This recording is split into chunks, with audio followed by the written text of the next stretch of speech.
Hello Arnold, क्या तुम्हें पता है कि ट्रेडमिल पहले टॉर्चर करने का इंस्ट्रूमेंट था। एक दिन इन्वेंटर विलियम क्यूबिट प्रिजन में जाते हैं और क्रिमिनल्स को खाली घूमते देखकर हैरान रह गए।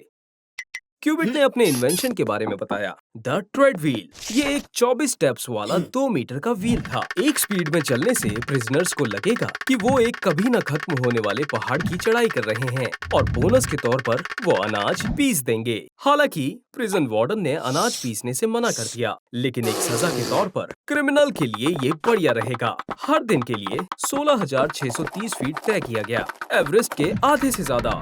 ये एक माइन में काम करने से ज्यादा थका देने वाला था। 1902 में ट्रेडमिल को इंसानों के लिए खतरनाक साबित कर दिया गया और इस पर रोक लगा दी गई। 11 साल बाद क्लॉड हिगन ने ट्रेडमिल में सुधार किया और ट्रेडमिल बनाई। इस तरह से एक टॉर्चर इंस्ट्रूमेंट से ये अभी भी एक टॉर्चर इंस्ट्रूमेंट ही है। आपको पता होना चाहिए कि कितनी एनर्जी ड्रिंक आपके लिए जानलेवा हो सकती है। एनर्जी ड्रिंक में 4 इंग्रेडिएंट्स होते हैं जो खतरनाक साबित हो सकते हैं: कैफीन, टोराइन, गोराना और गिंगो बिलोबा।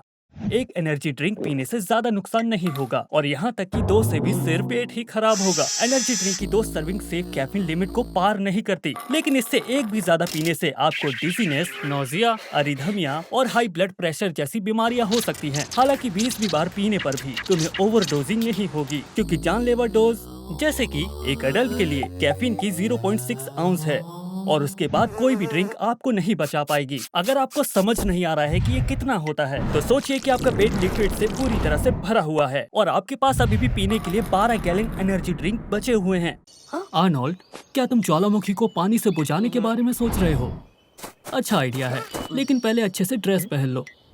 ज्वालामुखी की गर्मी और छींटों से खुद को बचाने के लिए वोल्केनोलॉजिस्ट प्रोटेक्टिव एल्यूमिनियम सूट्स पहनते हैं, लेकिन ज्वालामुखी से निकलने वाली गैसेस से बचने के लिए रेस्पिरेटर पहनना जरूरी है। अगर गैसेस की बात की जाए तो अगर एक ज्वालामुखी, खासकर जलता हुआ ज्वालामुखी, पानी में डूबा हुआ है तो इससे भाप का दबाव बन सकता है और पानी क्रैक्स और मैग्मा के अंदर घुस सकता है।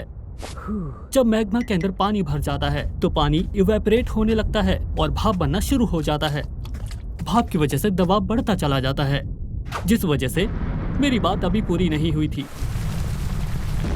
खैर आर्नोल्ड, कम से कम तुमने उड़ना तो सीख लिया। अगर आप लावा में गिर जाते हैं तो आप तुरंत नहीं डूबेंगे। लावा पानी से 3 गुना ज्यादा डेंसर और 1000 गुना ज्यादा गाढ़ा होता है, इसलिए आर्नोल्ड तुम्हें बस छींटे लगेंगी। लेकिन अगर तुम गिरने से बच गए तो चिलचिलाती गैसेस तुम्हारे लंग्स को जला देंगी। लावा का टेम्परेचर 1000 डिग्री सेल्सियस होता है, एक ओवन से 4 गुना ज्यादा गर्म। इसलिए आपकी स्किन और नर्व्स तुरंत ही जल जाएंगी और आपको आधे सेकंड के लिए ही दर्द महसूस होगा, क्योंकि दर्द का सिग्नल स्किन सेल से होते हुए ब्रेन तक जाता है। हालांकि हड्डियां लंबे समय तक 1000 डिग्री टेम्परेचर पर 1.5 घंटे तक जल सकती है। वैसे अगर लावा आपके ऊपर से गुजरता है तो आप अंदर से जल जाएंगे और राख और पमस आपका एक शेल बना देगी, जो आपके डिसेंडेंट्स को 2000 साल बाद पॉम्पे के इनहेबिटेंट्स के रूप में मिलेगा। क्या आपको पता है ग्लोबल वार्मिंग के लिए गायें जिम्मेदार हैं?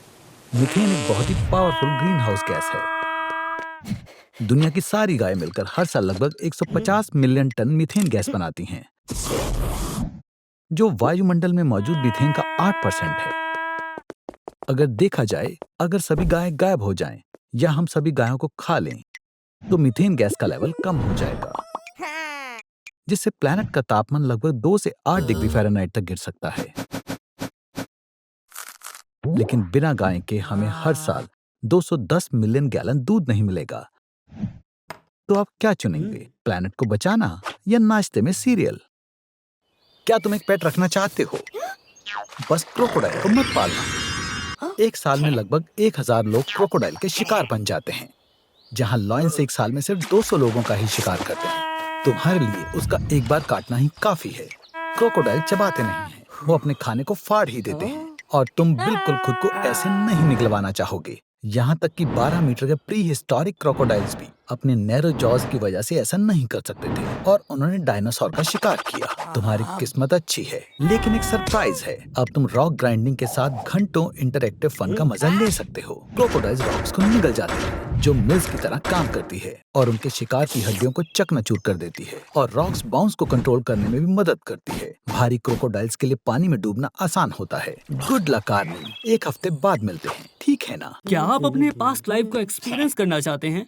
तो हिप्नोसिस को ट्राई करें। वाओ आर्नोल्ड, तुम्हारी पास्ट लाइफ काफी अच्छी थी, या शायद नहीं। असल में पास्ट लाइफ जैसी कोई चीज ही नहीं होती है, वो बस दिमाग में बनाई गई झूठी यादें होती हैं। हिप्नोसिस के दौरान जो भी कुछ इंसान याद करता है, वो असल में वही सोचता है जो वो पढ़ता है या देखता है। कुछ साइकोथेरेपिस्ट टेक्निक का इस्तेमाल खास समस्याओं को सुलझाने के लिए करते हैं, लेकिन ये खतरनाक भी हो सकती है। जैसे कि एक पेशेंट को पास्ट लाइफ को याद करते हुए ऐसा महसूस होता है कि वो कब्र में बंद है।